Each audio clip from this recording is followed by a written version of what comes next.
Ką repetuojate ir kur tai pamatysime? Mes repetuojam ištraukas iš baletų spektaklio, o pamatysite tai pas mus Lietuvos nacionaliniam operos baleto teatre, tai lapkričio 18. Tai bus baleto toks koncertas, neprilygstami baleto talentai. Ar daug repeticijų reikia ruošintis tokio lygio pasirodymui? Tai matėt, kaip mes šiandien dirbam po 9 prakaitų ir dar tik tai šiandien 3 repeticija, kai mes čia susitikom ir dar ne vakaras, tai dar manau, kad porą kartų susitiksim. Aišku, juokauju, tai mes kiekvieną dieną visiems po porą valandų reikia repetuoti. Kuo išskirtinis šis renginys? Labiausiai aš esu patenkintas, kad tai yra ne tik, kad Rusijos baleto žvaigždės, tai yra pasaulinio garso baleto žvaigždės, kuriuos žino visas pasaulis. Tai aš džiaugiuosi, aš su jais visais esu dalyvavęs kažkokiam tai koncerte, konkursuose, su Olga teko važinėti po konkursus ir mes su jais visais esame šokę kažkur tai užsienį įvairiuose scenose. Bet man labiausiai, sakau, džiugu, kad mes galėsim parodyti tai Lietuvos žiūrovams, kad mes kartu vienoje scenoje su pasaulinėmis garsenybėmis. Ir vėl galim susitikti, kad iš tiesų malonu. Baleto pasaulis nėra labai toks didelis, kaip sakau, tai mes visi vieni kitus artistus žinome, nes mes susitinkam vis kažkokioj tai kitoj šaly. Tai, o dabar malonu, kad mes susitiksime Lietuvoje ir Lietuvos publika, aišku, galės pasigrožėti. Jūsų nuomonė, ar tarp atvykstančių artistų yra ypatingų talentų? Visi, kiekvienas yra individualūs savaip. Kažko tai išskirti, tai aš net nežinau. Su Denisu Matvijenko mes vienam konkurse esam šokę, tai visi kiekvienas savaip yra skirtingas. Mes esam savaip skirtingi, jie savaip skirtingi yra ir kažko tai išskirti tikrai, kad negalėčiau.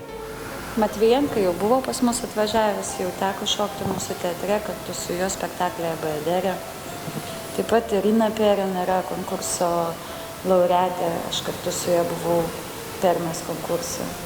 Tai tikrai atvažiuos tos tikros žvaigždės. Tai ir vėl visam pasaulyje, tai nėra, kad vien tik tai Rusijos. Kodėl jūsų nuomonė Rusijos baletas toks stiprus iki šių dienų? Rusijos baletas dėl ko stiprus? Dėl to, kad mūsų mokyklos pagrindai yra rusų baletų ir mes tai aukštinam pasaulyje.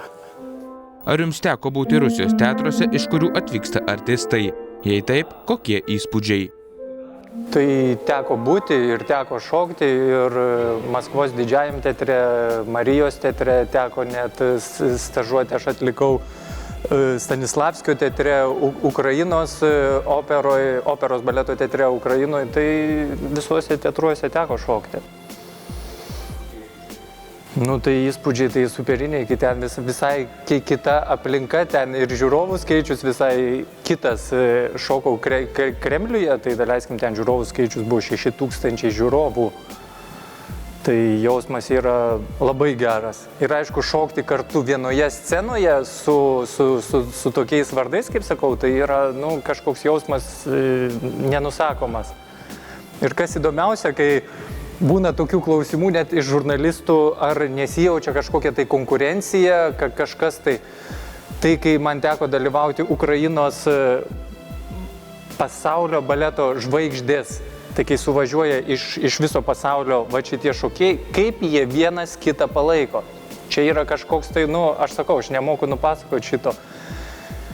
Dažniausiai girdi konkurenciją, čia vienas kitam koją kiša, kažkoks tai pavydas, kažkas tai, o ten kaip vienas kitą palaiko. Ir kai šokau geriausiai Ukrainos operos baleto teatre per šitą žvaigždžių koncertą, kai vienas šokėjas išsisuko koją, išsinarino koją, darė šuolį, blogai nusileido, koją išsisuko ir kaip kitas šokėjas į sceną išbėgo, jisai išėjo ir vietoj jo atšoko visą toliau šitą pasirodymą, tai super yra.